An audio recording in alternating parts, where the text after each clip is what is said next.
Hello, everyone. Welcome back to the RJF Football channel on YouTube. Today, we're going to start our brand new first time doing it mock drafts for the AFC West. But first, I want to start off by saying thank you so much for the support from yesterday's video. I had a lot of fun doing some off the cuff things a little more comfortable with, and just kind of getting out there just my own real personality about football in general. So I appreciate you guys so much, and I hope that you enjoyed it and liked it very much. So with that said, we're going to start today by talking about the Las Vegas Raiders and what they can do in this draft to really help their draft stock. Their stock in the AFC West. What they have to do to keep themselves continuing that projection that I had them on last year. I thought they did some good things, and then again, their defense just failed and came out of nowhere and just was not good. Again, just continuing that process that they wanted to keep up with the Chiefs, but their defense could not do the service that their offense did in those two games that they played. So as much as we as fans like to joke about, the other teams in the AFC West, I think it's important to get a pretty good perception of what they're going to do in the draft, what we may think they're going to do at the end of the day. We don't really know what's going to happen in this draft, but there are some areas that laughably they decided to neglect this offseason, and offensive line is one of those areas that they're going to have to continue to build. Obviously, Colton Miller at left tackle, but you have not much else in terms of young, good talent on that offensive line. So they're going to have to be able to protect Derek Carr. We all know that they may not think that he's the answer at quarterback. They did bring in Marcus Mariota last year coming into the season. So there are some questions surrounding what they want to do. Whether that's going to be draft a quarterback early, I don't think it is. I think that's not what they're going to do yet, unless a guy from the top 5 quarterbacks falls to them. Maybe they'll think about it. But what I think they're going to do is really try to help Derek Carr continue to do what he did last year, getting the ball down the field and take a lot of defensive players as much as they can to really help that back end. The back end and the middle of the middle linebacker situation was not very good. They didn't have, even though they did spend in the offseason on linebacker, they still had issues. They couldn't cover Travis Kelce. They were not able to cover receivers at all, and that showed throughout the season. So let's go ahead and jump in. As you can see that I'm supporting this mock draft with my silver and black Red Wings hat. It's about all I can get myself to actually go through with. I'm not going to do anything else with that. So again, here we go. Let's move this so I can see everything. All right. Ooh, that's not what we're going to do. We're going to start off here. Where are they? There they are. Full 7-round mock. We'll go a little bit normal. We'll talk a little bit about the players as they come off, and let's go ahead and start. I think that this is a good exercise for really everybody, because we do a lot of Chiefs mock drafts where players can go to them at 31, where they could go before they pick, or in relation to where they end up drafting. And I think that the Raiders can take some of the players that may end up dropping to the Chiefs. So it's kind of a good way to get your head around what could actually be there and what they actually need. I'm not going to do any trades in this mock, just because I want to get a good idea of what's going to be available at 17 for the Raiders. So I think what they really need to look at in the first round are a couple different positions. And right tackle, big is a big need. I think edge player is a big need too. Safety is an option, definitely. A guy like Trayvon Moring out of TCU is the best safety in this draft, in my opinion. I think that he's going to have a good opportunity to come in and be a day one starter. He can play the deep part. He can play in the slot. He can come down and do some things in the box that you really want. He's got a good nose for the football. He's really a very adaptable player in the secondary. So he can do a lot of different things you like. I'm not so sure they want to go there in the first round. So I like whittling it down to two positions. I think that edge and then tackle is where they might go in the first round. The two best values, I guess you could say. Linebacker, we all know, isn't exactly highly valued, but edge and tackle are in the draft. They're very highly valued. So Azeez Ojulari, Kwity Paye here on the board at edge, both very good players. I think Azeez may grade out a little bit better than Paye, but Paye is ahead of Azeez on my board personally. So if I had to pick one edge over the other, I would take Kwity Paye myself. But Tevin Jenkins is staring me in the face as a guy who fits what they want to do at right tackle. What they would want to do: get guys moving in the run game and be a legitimate pass protecting right tackle. It's difficult for me, but I think we're going to go ahead and take an edge player in round 1. There's going to be some tackles for them later in the second round, possibly have some other eyes there. I think edge makes sense here.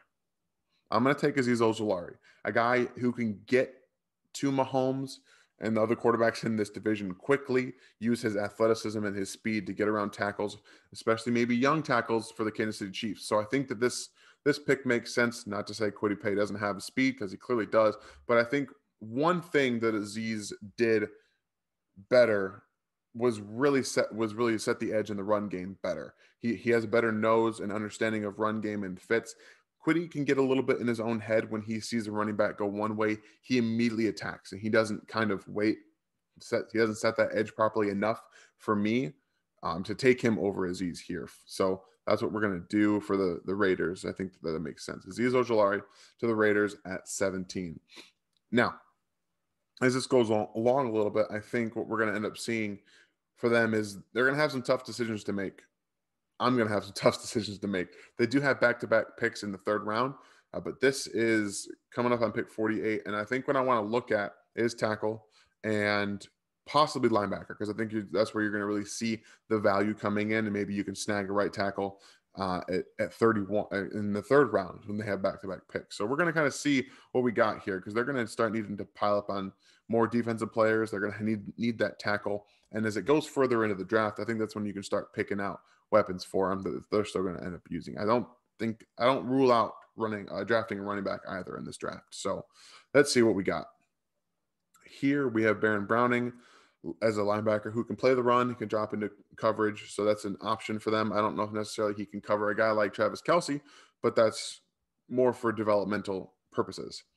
Let's see, we got Leatherwood, who is a left tackle / guard, athletic enough to play wherever you want him to on the offensive line. So that's an option. Jalen Mayfield is a right tackle, played at Michigan.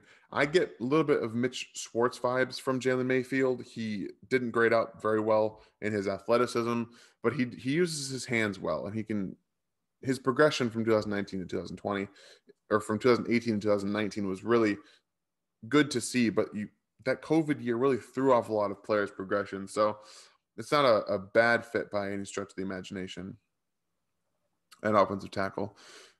And especially considering Michigan's run game, that they want to run the football all the time, and he does get movement in the run game. So I can see Mayfield being a fit there. Let's see what we got at safety. That's going to make it a little bit difficult too, because I think Javon Holland is a good fit for what they want to do. Safety. Let's see where are the tackles going to end up moving out. So Spencer Brown still here on the board. Obviously, you got Robert Hainsey, Walker Little, James Hudson, still very much a prospect in terms of needing time to grow. So here's what we're going to do. I'm going to take Javon Holland because they desperately need safety help. We all saw the way that Patrick Mahomes abused that secondary. Yeah, they're still young at corner. They've got Maul and they've got Damon Arnett, who they drafted last year, but they don't have safeties that are very good. They need young, talented safeties, and Javon Holland is my third safety in this class. He's here in the second round. I'm gonna take him. Really try to see what's going to happen with the offensive tackle. So that's where I'm going to go next. They have back-to-back picks in the third round, and I'm going to attack the tackle position here. I think that there's going to be options for them to definitely get a guy that can come in and produce early, whether it's going to be through halfway through the season, or eventually he'll be a starter. They'll be a starter. So definitely want to see what we can get here for them. Again, defense heavy makes sense because they desperately need defense, and they're going to have some guys step up at wide receiver. Brian Edwards is going to have to, be better than he was last year, make a splash on the offense. Henry Ruggs has to take a step forward, and that they have to. These are things they have to do. So Uh, they're going to probably add some more bodies there. And I can already tell you right now, I'm taking Spencer Brown at 79. I think that him still being here in the third round is great value, and they desperately need a right tackle. So I'm going to take him here, and they have back-to-back, like I said. So that's nice to see. When you're in that position, you can kind of see what the board says and do it that way. So let's just kind of look. Pete Werner is a guy at linebacker that I think can really be a full-fledged three-down linebacker in the NFL. He does need some work in the run game, but his athleticism and coverage ability is definitely there. It's on tape, and I really like him. It's an option, definitely. I think you're going to be able to get some centers later in the draft. So as much as I would like to pick Quinn Miners for them because they do need a center or a guy like Josh Myers, really you need to attack this defense. And what I'm doing with them here is I'm giving them a starting right tackle, in my opinion, because I'm really high on Spencer Brown myself. I've given them a starting safety. I've given them a starting edge. And I'm going to give them a guy who could possibly be a starting linebacker for them. Not this, maybe halfway through the season, a guy who would break that roster spot early. And I think that makes a bit more sense because you're going to be able to get centers later in this draft. It's a very undervalued position. They fall down the draft. So I'm going to take Pete Werner. I really think this is a good idea for them. Like this draft for them right now, in my opinion, is a really kind of a home run. You're getting a lot of things that you desperately need. Yeah, you're kind of attacking a whole bunch of stuff. You don't want to double up too much, but you're still going to have more picks to work with. So I think that it does make some semblance of sense to me. So I like this. Maybe they're going to take a quarterback later in the draft. I don't know yet. We're going to see how the board plays out. But as of right now, what I'm helping the Raiders do, fixing that defense, getting some talent there, some coverage talent, is definitely something that I think that they need to do, and being able to get after the quarterback. We all know that they want to get after Patrick Mahomes. So if they want to drop guys into coverage and only rush 4, it makes sense to get a guy like Azeez Ojulari. So let's see. How does this board shape out? What do we want for the Raiders here? So let's look a little bit at the wide receiver position, just to take a gander. Because we've taken a player at all 3 levels of the defense. Take a tackle. Possible here you go and get a guy like Seth Williams, who has a ton of catch radius. He's a good athlete. He's not going to give you a ton of short area quickness ability, but he does bring a guy on the outside.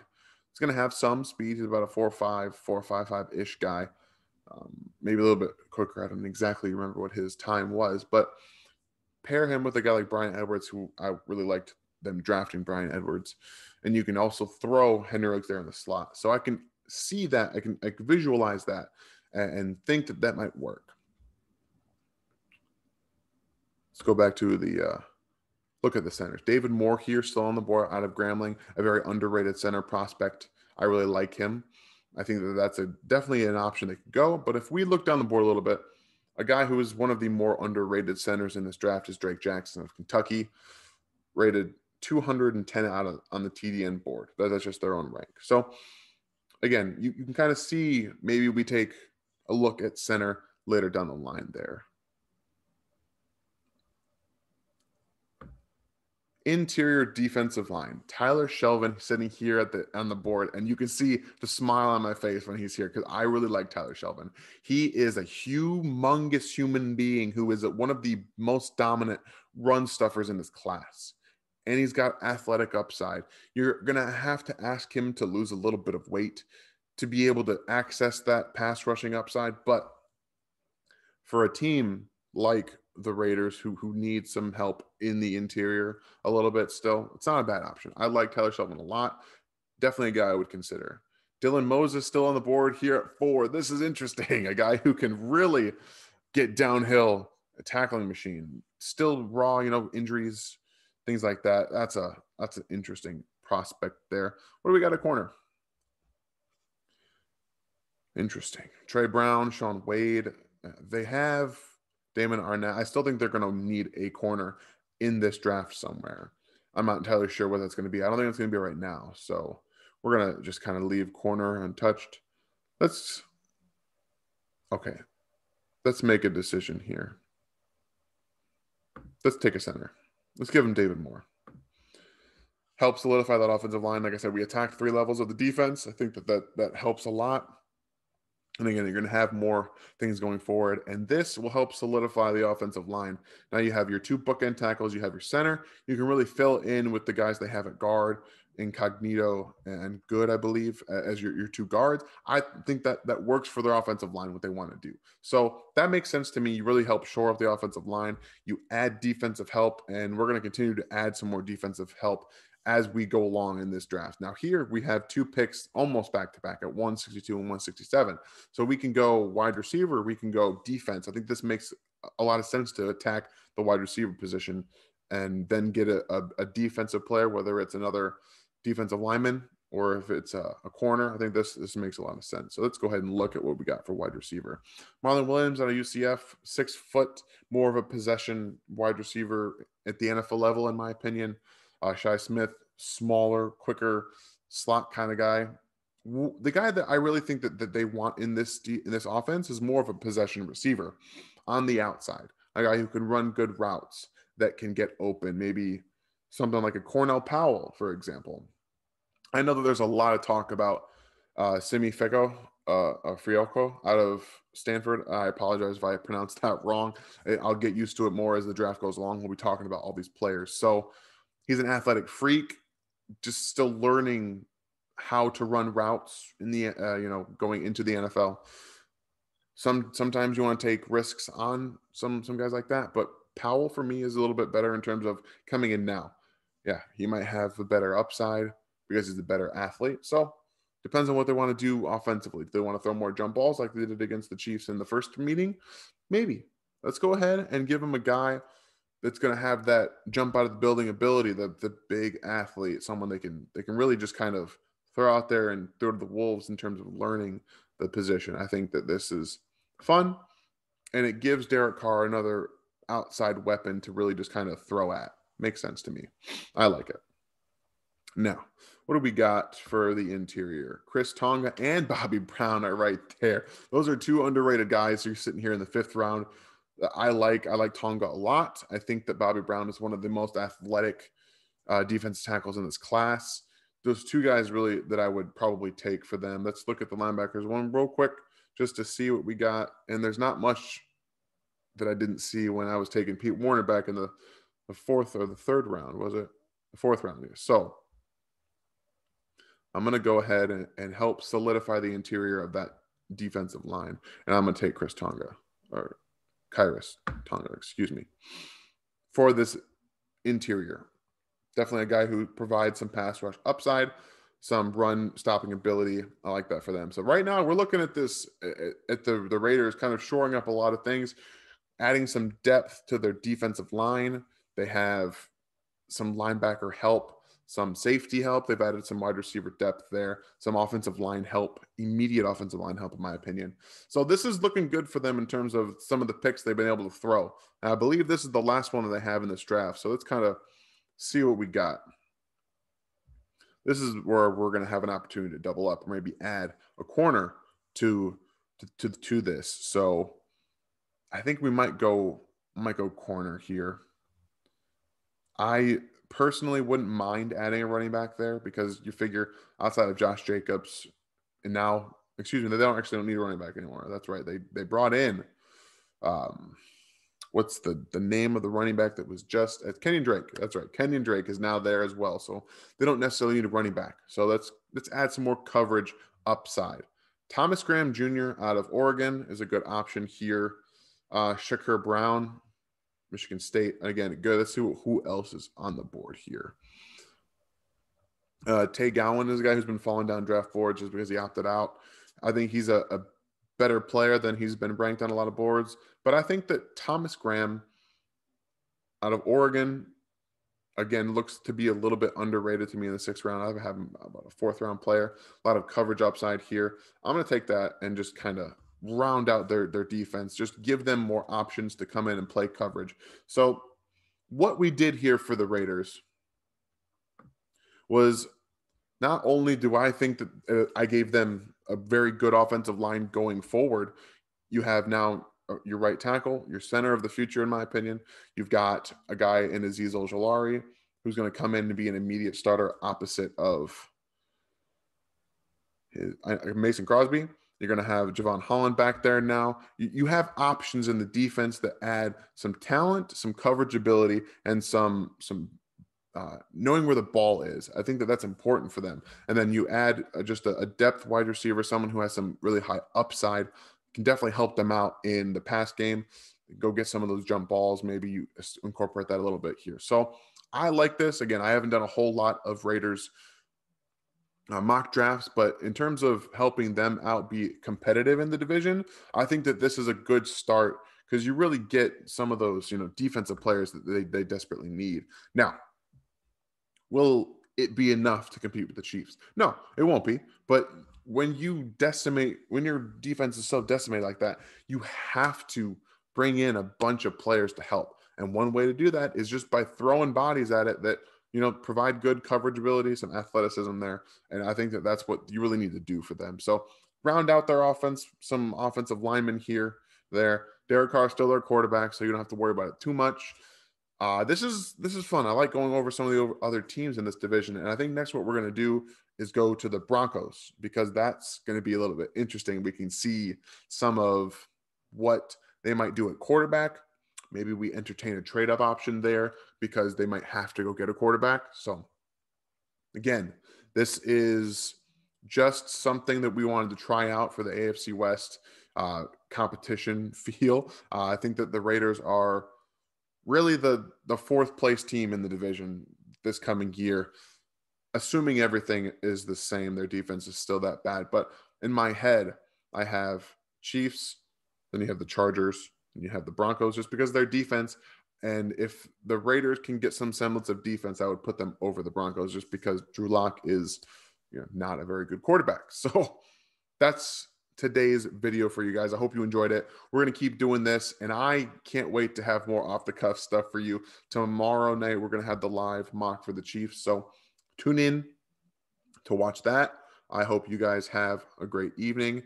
And once again, I think this is something that we're going to keep doing together, learning more about the draft process. We got 2 more weeks and it's here. So make sure you guys are watching all of our videos up to it. And then on the live stream, all the live streams that we do during the draft. Thank you very much.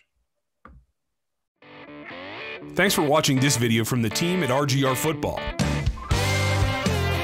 Click these videos to see more and subscribe to RGR Football.